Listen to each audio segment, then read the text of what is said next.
On top, Home, Panel Annotation.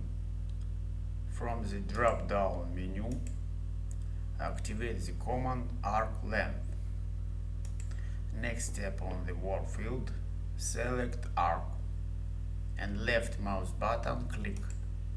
Next step, move the cursor and set dimension, or select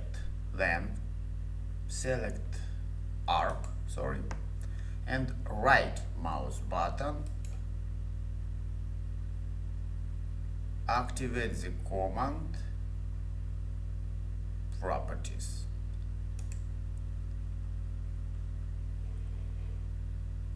On window properties, we have Arc Length.